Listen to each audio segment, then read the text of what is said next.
Hello, we're glad to have you join us. This is Nationwide.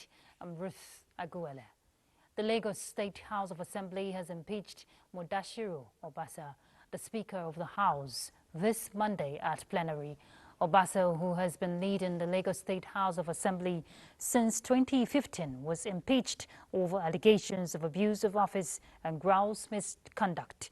He represents the Agege constituency, won and was first elected into office in 2007.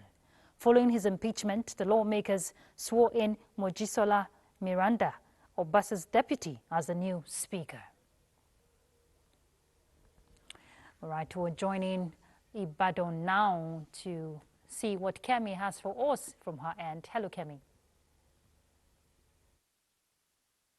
And welcome to Ibadan. The Oyo State High Court sitting in Ibadan has granted bail applications filed by the ex-wife of the Ooni of Ife, Naomi Shilekola Oriyomi Hamzat, and the principal of Islamic High School, Bashorun, Abdullahi Fasasi. Kehinde Omolosho reports that the ruling was pronounced by Justice Kamoruddin Olawoyin. Counsel to the defendants had argued that bail applications before the court last Tuesday, but the court ruled that the defendants be remanded in prison till January 13 for a ruling on their bail application. And the court also stated the conditions for the bail. That is, 2 sureties in the sum of 10 million. That does not mean those sureties should pay that 10 million, but they should enter into a bond that in case Alhaji Oriyomi Hamzat jumps bail, that is what they will forfeit to the government. It was not a premeditated act. It was just unfortunate that it happened.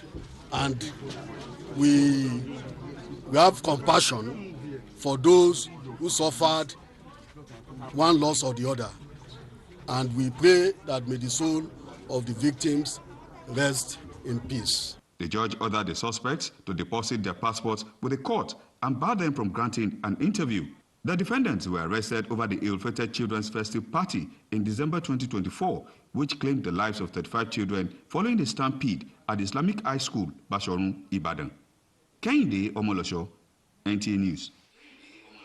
Governor Seyi Makinde has officially presented the instruments of office to the new Alaafin of Oyo, Oba Akeem Abimbola Owade. Ayomiku Ajibola reports that the presentation ceremony took place at the Executive Council Chambers, Governor's Office, Agodi, Ibadan. Dignitaries, which include traditional rulers, government officials, and Oyo indigenes, witnessed the presentation of instrument of office to the new Alaafin of Oyo, Oba Akeem Abimbola Owade.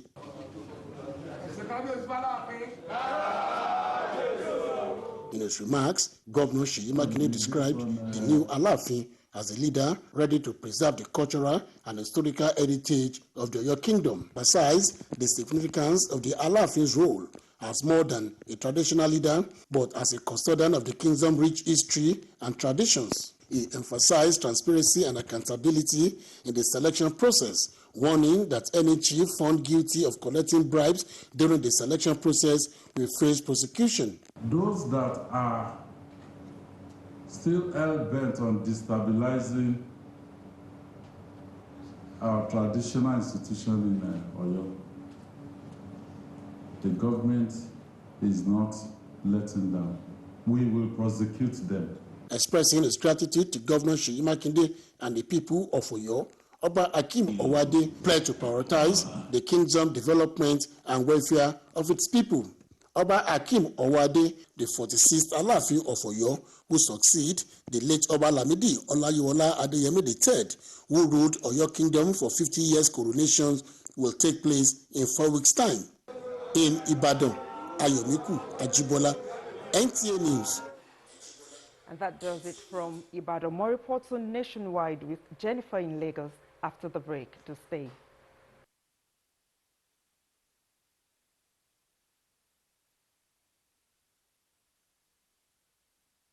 Back. We'll start with developing local content. Nigeria's telecom sector, which is unarguably the biggest in Africa, can be a catalyst for the much-needed economic transformation if deliberate actions are taken to increase local content in the telecom industry. Stakeholders say with Nigerian youth having requisite tech skills, if given more opportunities, unemployment and expatriates' control of the industry will be reduced. Joel Pupola has more on this.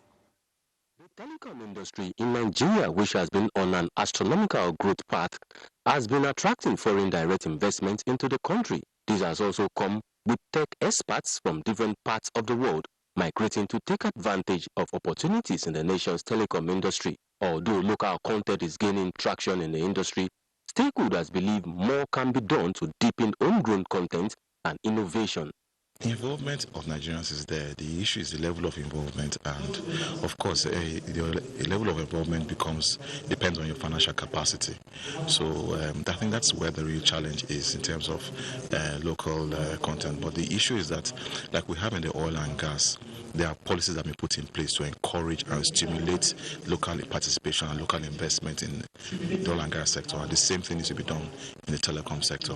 So you could have small startups, set up networks to their local communities. We could have more inputs to telemedicine and bring the medical. So you could really have the small players come in. But getting them involved has to be intentional. There has to be some intention on that in supporting entrepreneurial endeavors by startups, by supporting hackathons, competition. Tell them, okay, how can we do this? And just challenge the young ones. With over 200 million people and a vibrant, diverse culture, Nigeria's potential for producing homegrown digital content is vast. Analysts say this is also fueled by upgrading of telecom infrastructure and technologies like 5G and possible migration to 6G. The consensus of industry players is that the need to adopt policies that will encourage local content, especially now that the countries are harnessing the potential of digital economy, should be prioritized. In Lagos, Joel Bukbola, NTA News. And to the Army, the tradition of appreciating its officers and men for a successful year came alive again at the Combined West African Social Activities WASA 2024 of the Nigerian Army held at the Bonny Cantonment, Lagos. Lanre Gbileye, who was at the social-cultural event, has more. It is time for these men and officers of the Nigerian Army to hang their camouflages and loosen their laces of their jackboots for conventional shoes for a few hours to celebrate the Combined West African Social Activities with unique cultural displays entertaining guests.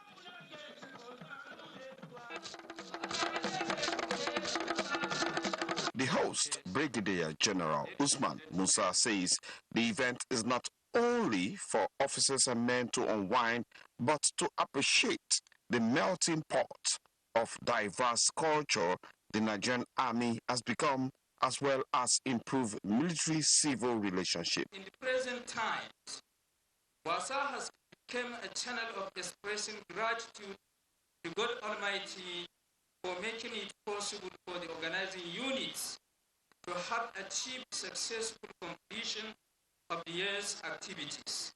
The GOC 81 Division Nigerian Army Major General Umar Majinyawa commended the officers and men for their doggedness and dedication, urging them to keep the flag flying this year.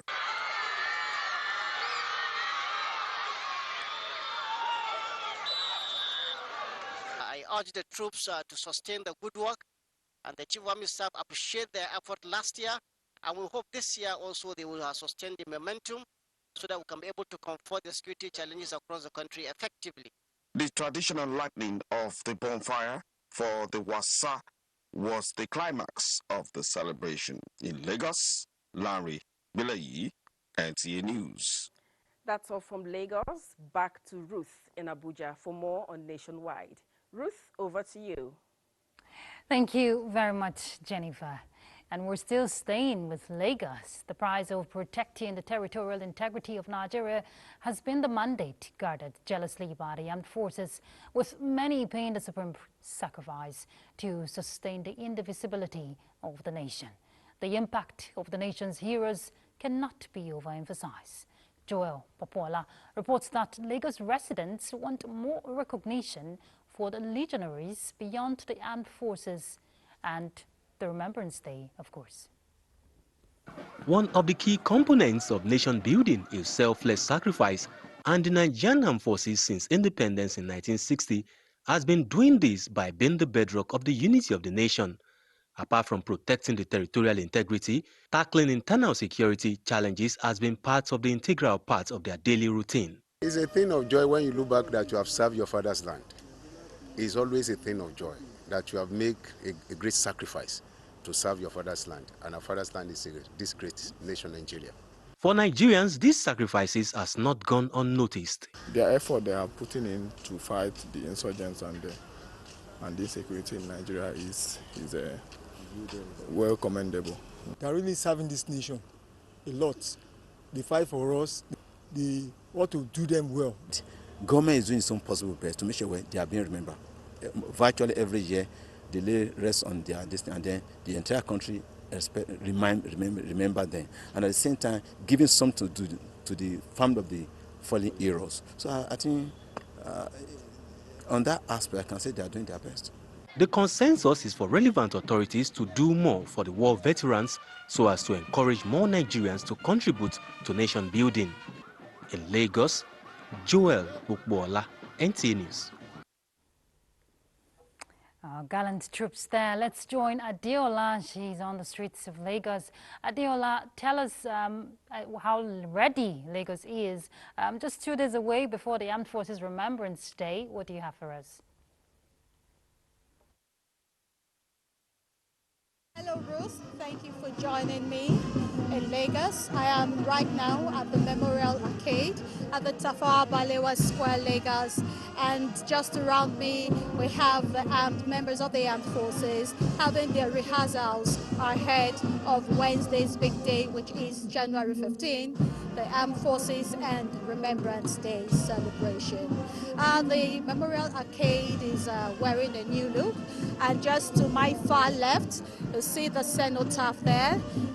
They are working on it. The place is actually wearing a new look, and a lot of members of the armed forces are still standing around there, taking positions exactly the way they will be placed on Wednesday.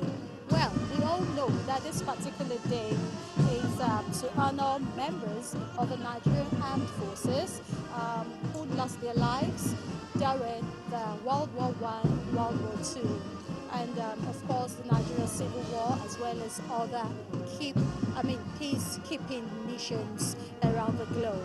Well, for Lagos, they are fully ready, and I have with me one man who is the Deputy Commandant General and Chairman, Nigerian Legion. He's the person of Akim Wolimo.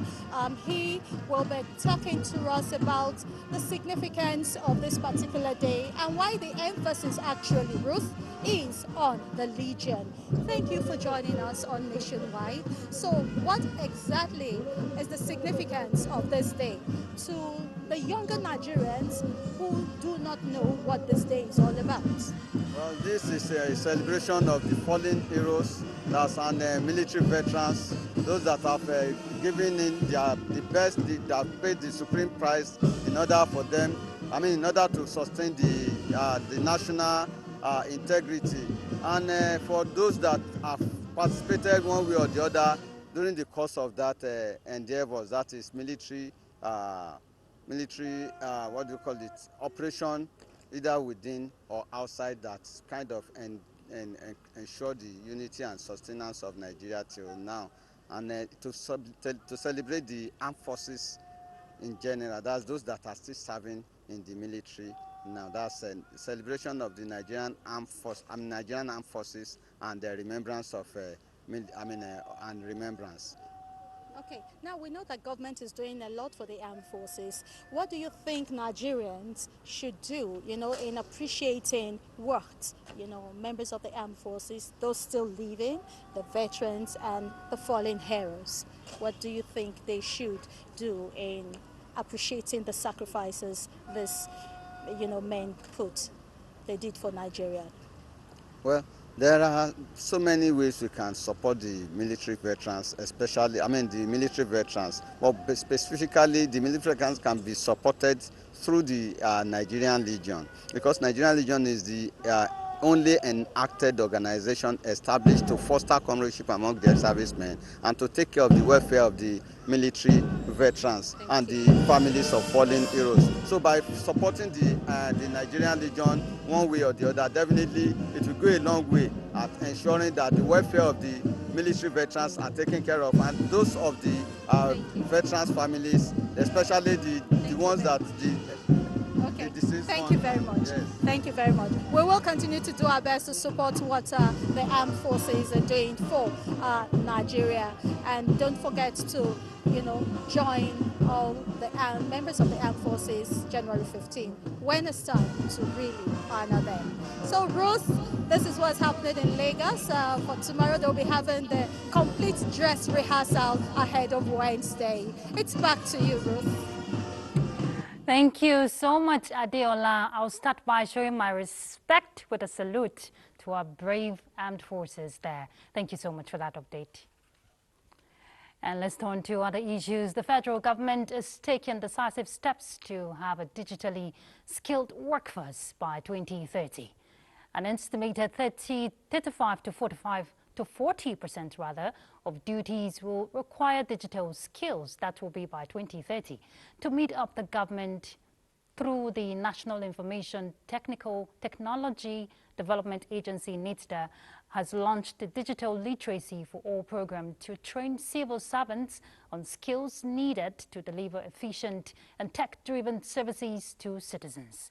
Our correspondent, Chidima NBC, reports that over the next 3 days, the first batch of 1,848 civil servants will undergo training on key digital skills, including fundamentals of using digital tools, effective use of computers and mobile devices, creating online content, and digital safety and security.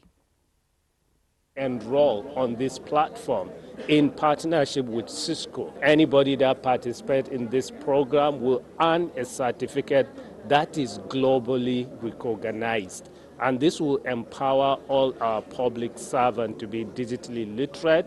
The expected outcomes are upskilling of our staff to be able to know how to navigate and bring themselves up to speed regarding digital skills, and to be able to have a workforce that will be able to deliver better service for Nigerians.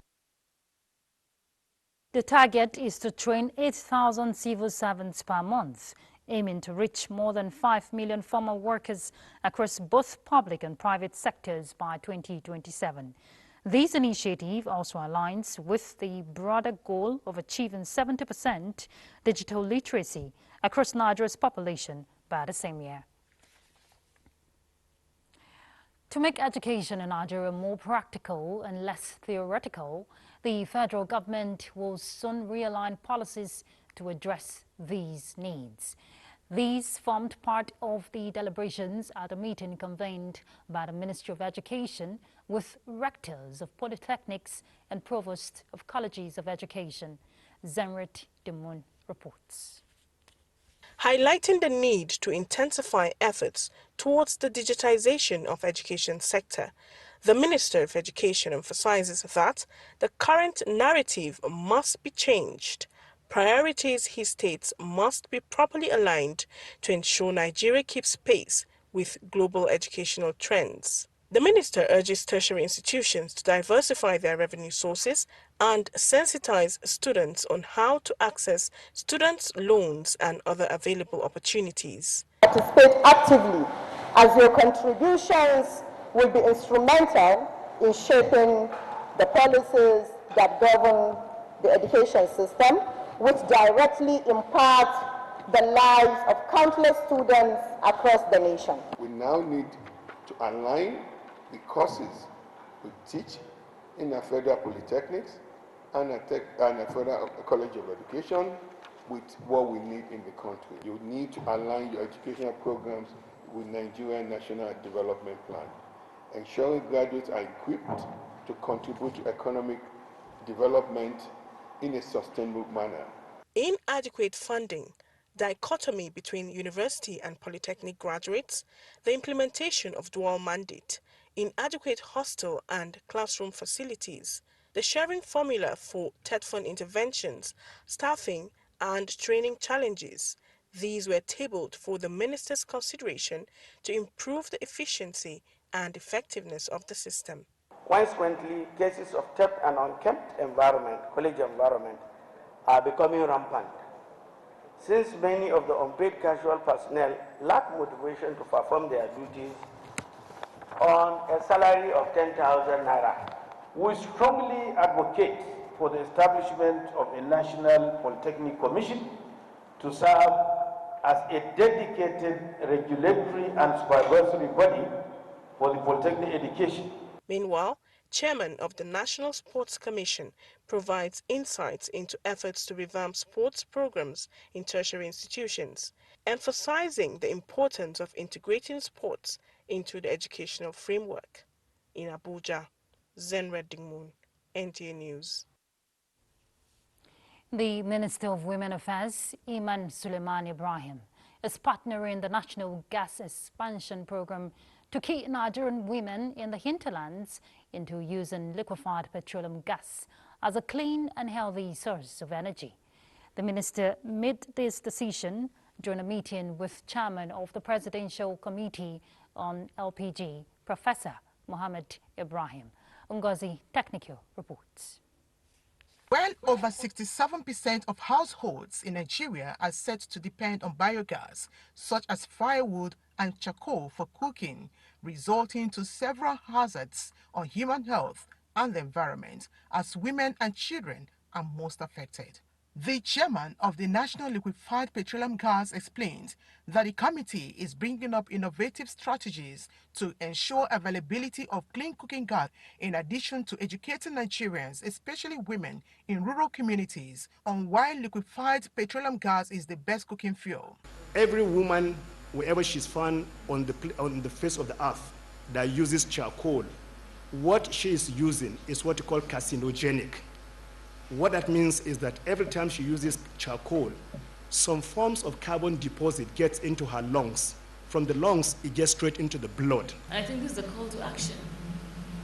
We're happy to collaborate with you to see that we achieve the same sort of success stories of clean and safe cooking transition for our women. In a related development, the minister received the arrowheads of the National Council of Women Societies, led by its acting president, Geraldine Etug, seeking partnership with the ministry in the area of women empowerment, among other issues. We believe as a parents' ministry that our organization objectives align with your ministry's goal, and we look forward to collaborating with you to drive meaningful change. Let me assure you of the ministry's unwavering support as we continue to work together to address the challenges faced by our women, our children and families in Nigeria. The council decorated her as a life member of the NCWS.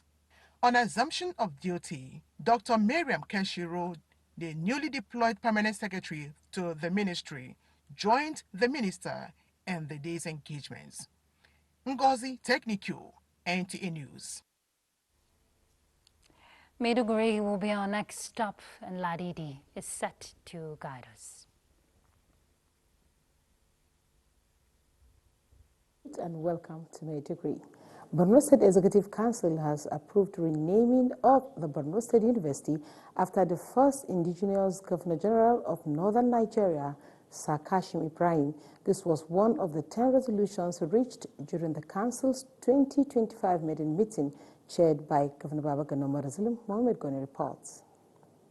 Declaring the 2025 maiden council meeting open, Governor Zilim disclosed that the present administration has recorded tremendous achievement in 2024 fiscal year and assured citizens of more developmental projects in the year 2025. The budget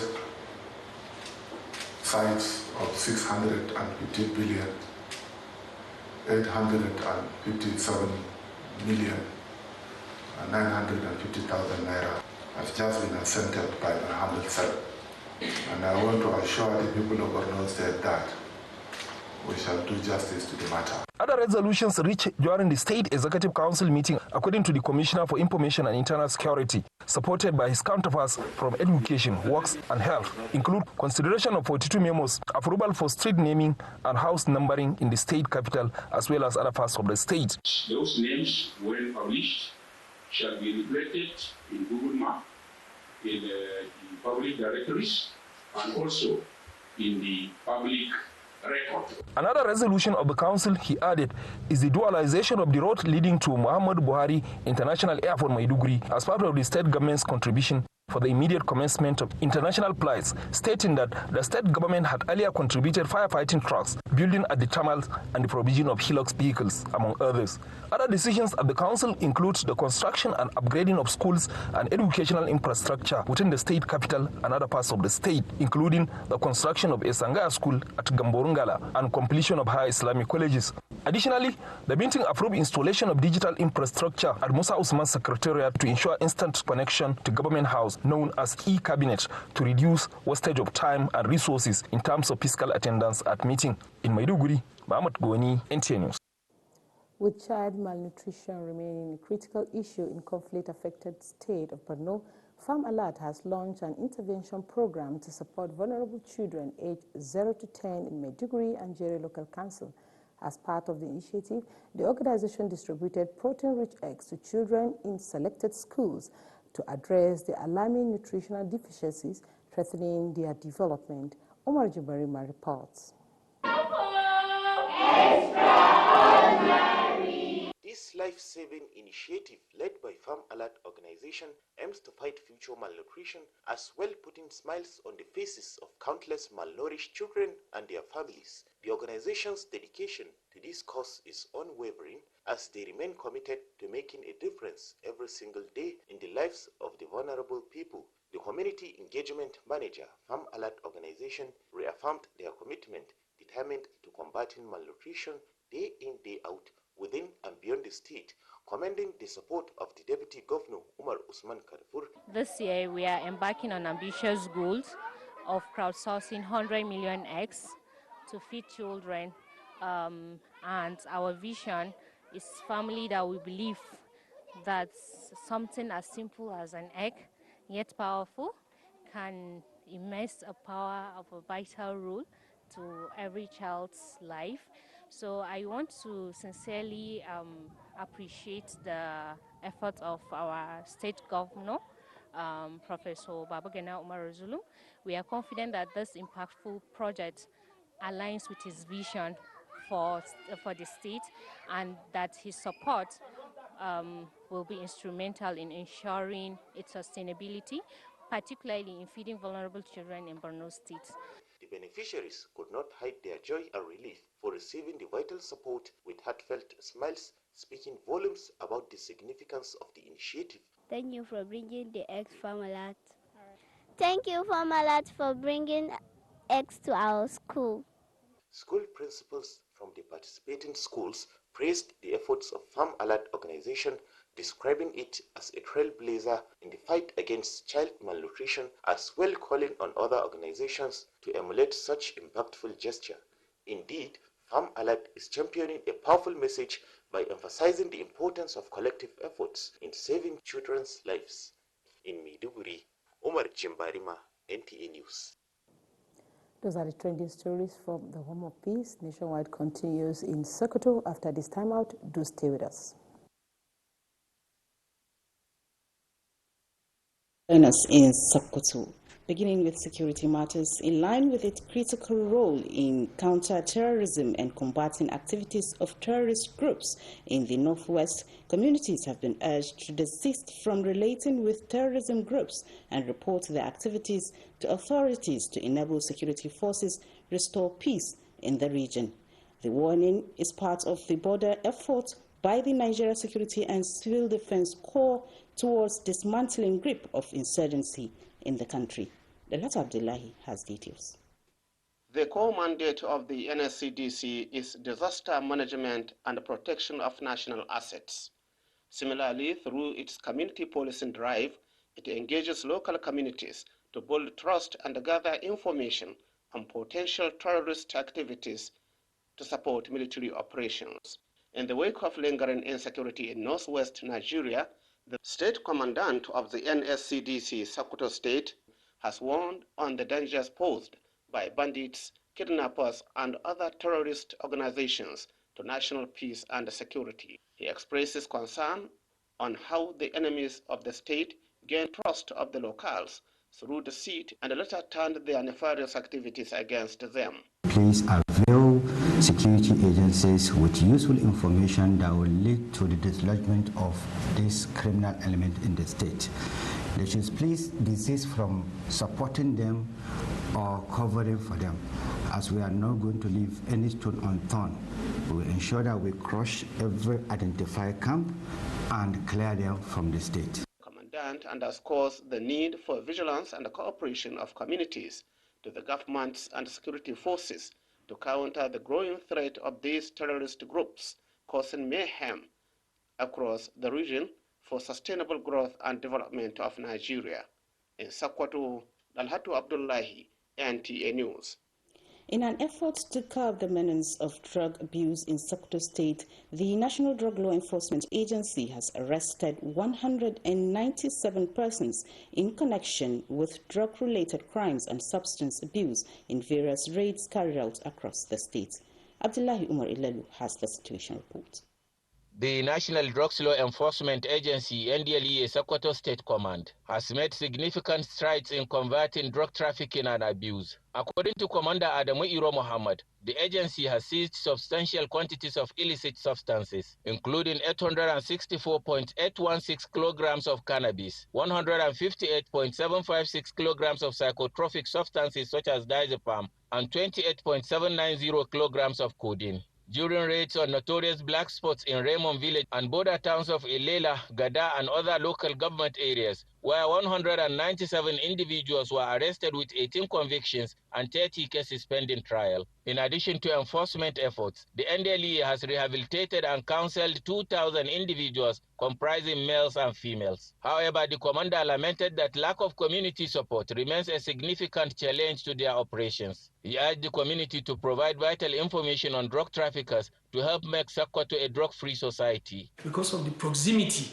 between Ilela and one of the Nigerian towns, so it is very easy for them, and then the porous border, it's very easy for them to transact illegal business, transporting these illicit substances in and out of the country. But I can assure you that we're up to the task. With the recent posting of additional officers to me, I think almost all the porous areas will be covered. The commander also commended Governor Ahmed Aliyu for renovating the Command Rehabilitation Center and appealed for an additional center to cater specifically to female rehabilitation. In Sokoto, Abdullah Omar Elalu, NTA News. And those are the news updates at the moment. It's now back to you, Ruth, in Abuja. Thank you very much, Sadia. The Chief of Defense Staff has commended the critical role of the Nigerian Air Force in counter-insurgency and counter-terrorism operations across various theaters of operations, while calling for renewed vigor this year. This was at the base social-cultural activities to close the year 2024 at the NAF base in Abuja. Defense correspondent Olajide Bello reports. Base socio-cultural activities of the Nigerian Air Force is an offshoot of the West African social activities, an age-long military tradition inherited from generations far back to the era of the West African Frontier Force. From there, the tradition to organize social activity by units and formations to celebrate feats and successes recorded in the military formations started. Soldiers, clad in military uniforms, traded their usual duties for vibrant traditional attires from diverse ethnic groups, each showcasing their unique dance, music, and art.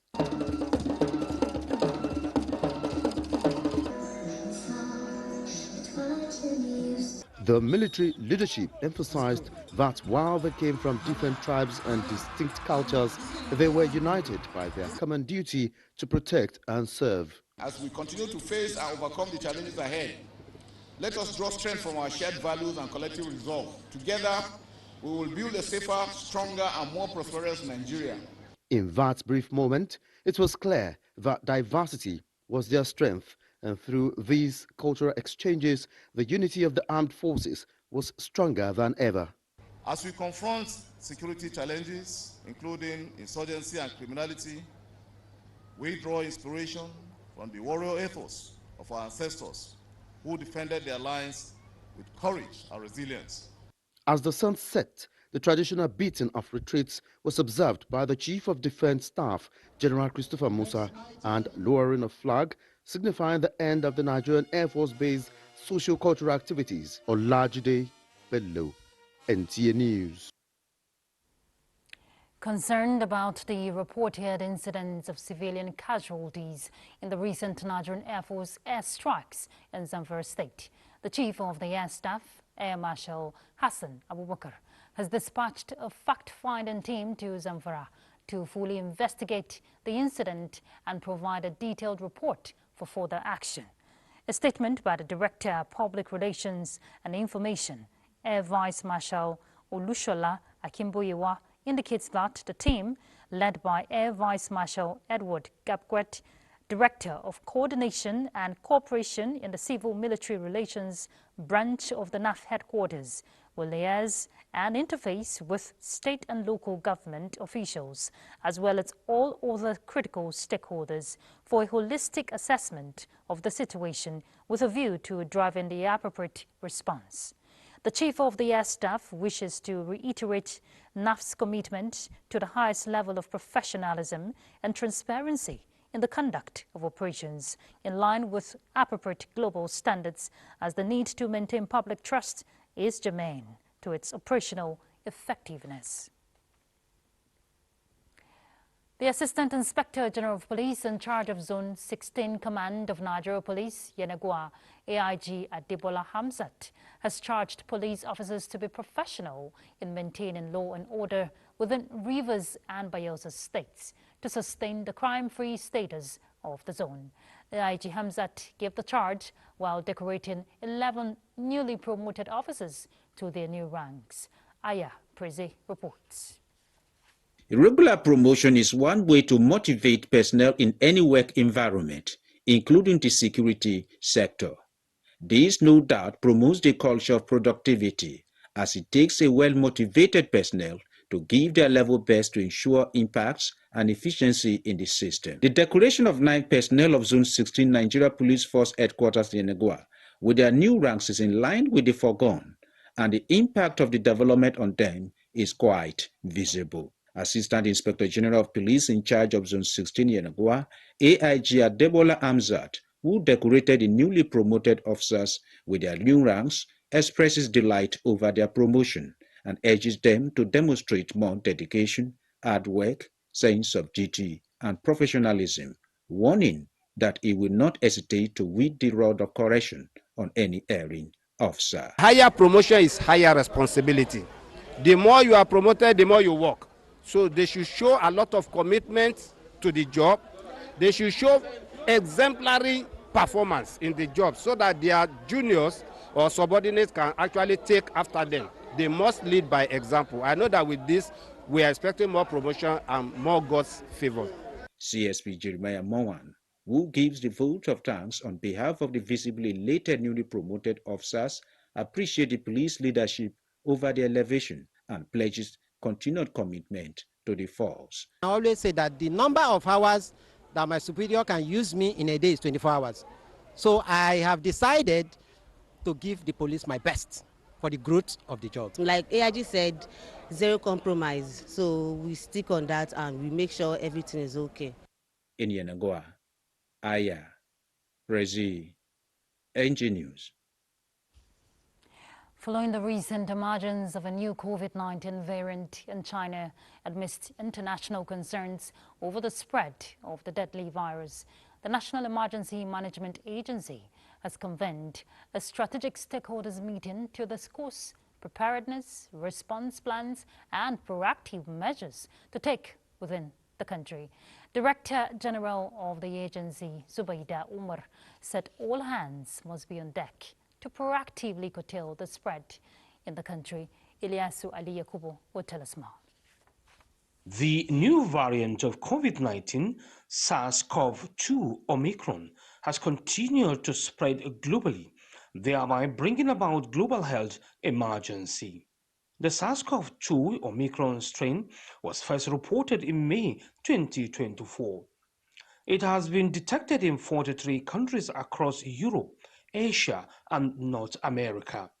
In Africa, Botswana reported one case from a hospitalized European traveler. It is currently being monitored by the health authorities in other regions. Presently, we have our action plans. These stakeholders meeting, convened by the National Emergency Management Agency, NEMA, is geared towards harmonizing efforts to check the spread of the virus in Nigeria. Director General of NEMA, Zubaida Umar, in a message, told the gathering that they must do everything within their powers to prevent past COVID-19 experience that claimed many lives. While Nigeria is not directly affected at the moment, proactive planning, preparedness, and collaboration are essential to safeguarding our citizens and mitigating any potential risk. As of 24th September 2024, the World Health Organization (WHO) designated the virus as a variant under monitoring, with rising prevalence in several countries, which warrant a cautious approach and strengthening surveillance in Africa. In Abuja, Ilyasu Aliyakubu, NTA News. In other news, the Ministry of Livestock Development is to deepen partnership with its water resources counterpart in utilizing the huge water resources in Nigeria for livestock development. This came to the fore during a facility tour by the Minister of Livestock Development, Idi Mukhtar Meha, to Alu Dam in Benue State. Yusuf Jika reports. This is the center of Alu Dam here in Benue State, and the reason why I'm standing here is because of the destruction of the dam that occurred September 2024. The dam, which became a scary tale at the tail of last year's rainy season, wreaking havoc to lives and property in Maiduguri, is gradually being considered as a source of life for livestock development in Nigeria. This is to change the narrative of last season of farmers and fishermen like Musa were in the fringes and banks of the Alu Dam through proper management of the basin. If there is any help we are need from government, if we cultivate the use of large bodies of water of this nature, we can achieve a lot during the long dry spell in the north. Particularly, we can sweat our land resources, employ a lot of the youth that are today doing nothing for the 7 months of the dry spell, as well as create a lot of value. So I believe here that we'll discuss and have synergy to see to the best use of the excess water here that can benefit Maiduguri and the nation.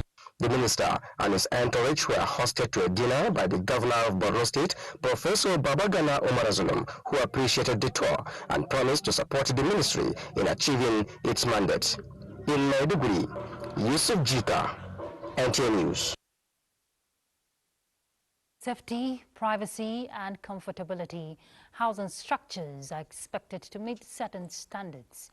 In this report, Francis Udojo examines the application of building codes in the FCD. In any developed society, especially in urban centers, certain criteria are followed when setting up structures. There could be building designs for certain areas, height and spacing to ensure privacy, ventilation and safety in case of a collapse. It has been observed that some estates in Abuja are short of standards, raising questions on whether there is a building code and why standards not followed by some developers. Yes, we have a national standard code which specifies the minimum standards that must be obtained in any building project. In Nigerians, when we travel outside, we follow the rules and regulations. We don't drop water cans anyhow. But the moment we are back, it's in us. So we have the attitudes of Nigeria. For an estate to be referred to as standard, it must have complete facility in it. Experts say it is advisable for developers to seek approval from development control to ensure standard in all building estates.